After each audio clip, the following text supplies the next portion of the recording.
superfood, vitamins and minerals and proteins, etc. That is what I would like to touch upon. And we will get back to the benefits of the direct moss in a moment. All right. So seaweeds are also known as a superfood, and this is one of the main reasons why all of us should really be eating more seaweed. So seaweed in general, we're talking about here. You know, so I guess we're your nori, your kelp, them kind of stuff there. Seaweed in general, we on here. All right, go ahead. So seaweeds are also known as a superfood, and this is one of the main reasons why all of us should really be eating more seaweed.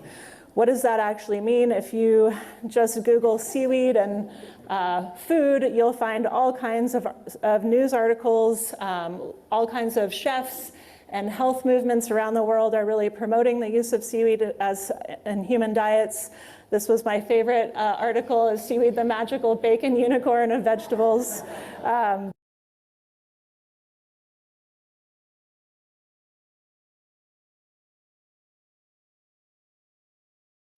Yeah, pardon me. She said that's her favorite because the seaweed has a bacon sort of look. Bacon unicorn of vegetables. There is a type of seaweed that actually has a bacon flavor, so maybe it actually is. So there's all kinds of excitement in the public, especially with gourmet chefs and people that are, looking to find another superfood. So we're used to thinking about kale as a superfood, right? And when we think about a superfood, we're typically thinking about organisms that are very nutritious. So seaweeds are, by definition, an order of magnitude higher in vitamins and minerals than any leafy green vegetable that we can grow on land. They are incredibly high in soluble fiber, which is a type of fiber that's really good for promoting healthy gut microbiota in humans. They're very high in protein, very low in carbohydrates, very low in fat, aside from omega-3 fatty acids, which many of us take as supplements. Seaweeds are the producers of the omega-3 fatty acids. They're estimated to be about 5 calories per serving. So when you think about putting all of this together, they're really a nutritional bomb that has all of the things that we're typically looking for in food and doesn't have the things that we're not. Many of the carbohydrates that seaweeds produce are actually undigestible by humans. So when we are looking for low carb type of food, this is a good option. They're also an incredibly good source of iodine, which we know is really important for thyroid function. Seaweeds are very high in calcium, which is great for bone health.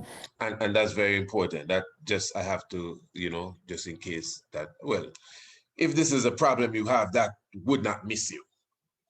Those who have problem with their thyroid gland, seaweed, but I was going to say sea moss is marvelous for that. That is something you have to be taking in daily, at least for 21 days. And I ain't going to play doctor here now, but at least for 21 days. And then, you could at least break it down once every 3 days, whatever the case is. But sea moss is a thing that you could intake daily. Of course, you should know that there's so many different videos that you could watch on the internet. Brother Akeem Perry, you go on his site, AKEEMPIERRE.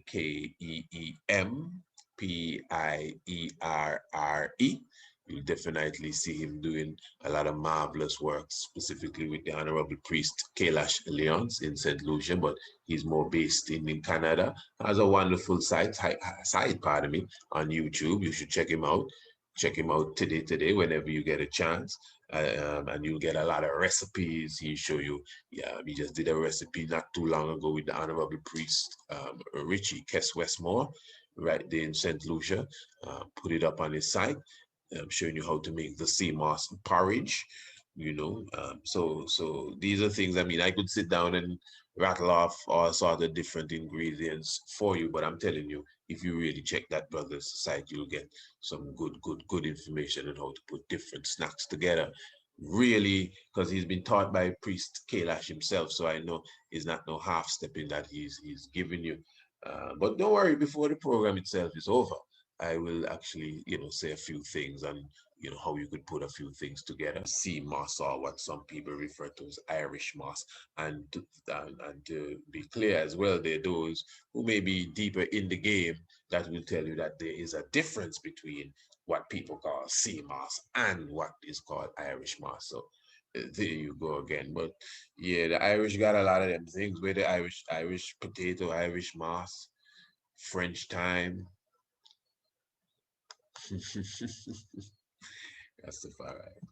And they also have all kinds of secondary metabolites and other photosynthetic pigments, things known as phenolics, which can act as antioxidants, which are also incredibly important. Seaweeds have been known to stabilize blood sugar, so good for people with diabetes, good for heart health, and they're a really great prebiotic. So when you think about all of the things that they offer in terms of health benefits, the benefits are just quite high and kind of mind-boggling, in fact.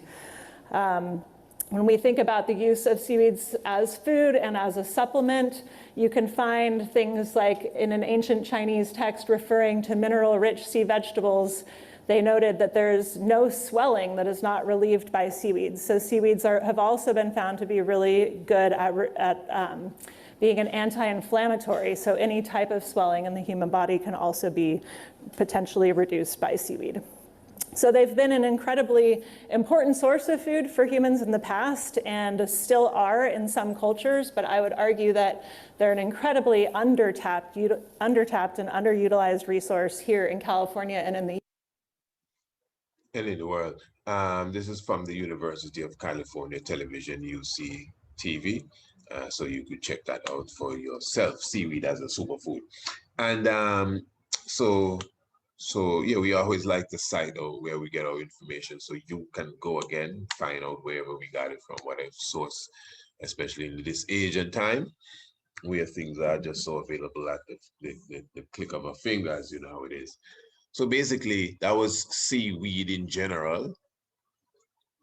And before we even go to the sea moss aspect of it, so seaweed in general now, you know, you have the nori. I utilize the nori wrap a lot. The nori wrap is like the thin sheet. It's like a sheet of paper. It's the nori. I don't know how they get it like that, but I utilize it a lot. The first time I saw that is my Lord in Saint Martin. I can't even remember the virgin name. Oh my ambassador, my Lord ambassador. Yes, I.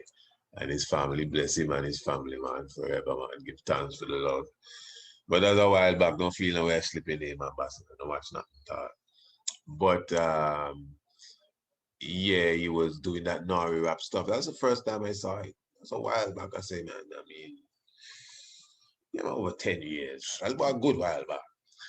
And he was doing it with some avocado and I think quinoa, you know, and I tried it and it was a little, well, it's different than how I do it. Let's put it that way. Because when I do it now, personally, because you can, how you do the Nori wrap, you could stuff it with whatever you're eating. Say, for example, quinoa. Then you have your quinoa, and you stir fry your quinoa with whatever greens you're using, and however you season your food. I personally, you know, I would definitely have some chives and some tomato.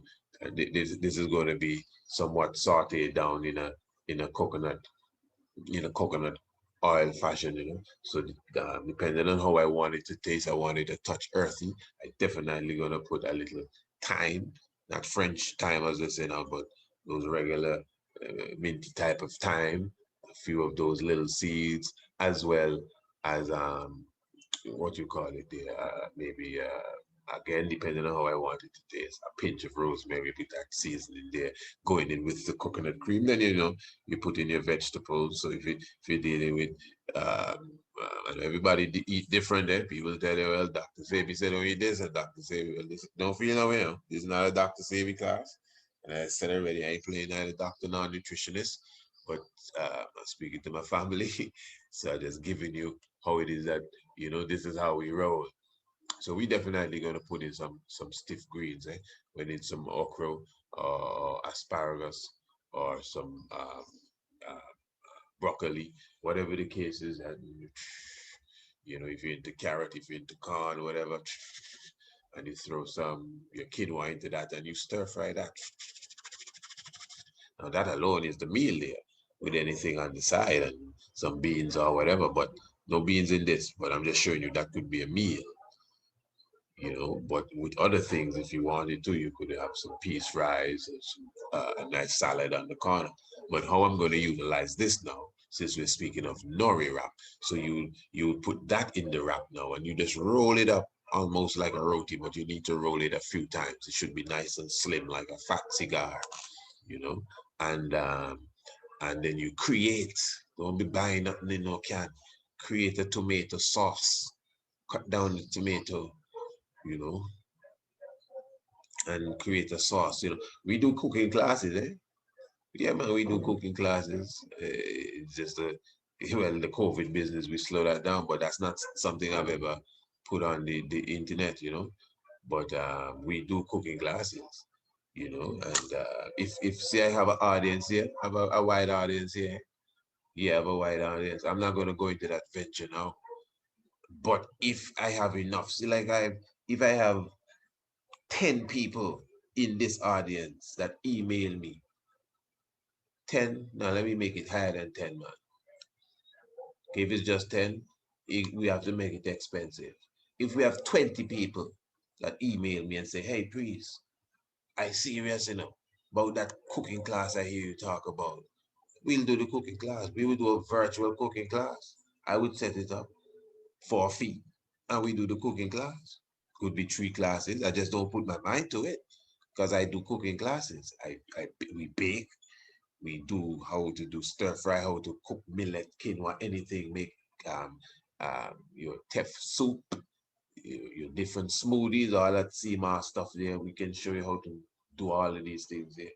But that is something that will take energy, time, and everything, you know. So we'd have to have the need. There have to be people that want it, not 2 and 5 people. Unless the 2 and the 5 people will pay. We do it for one person, but you'd have to pay the value of what is being done. No, a real thing, real thing. That's how, you know, maybe we're going to do the program, Mind Your Business. It's them kind of mentality you need to put in people's head. People sleep on certain things, you know, and don't understand the value of certain things too.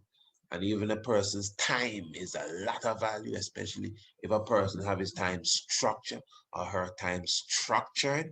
10 minutes of them time is of their time is very important.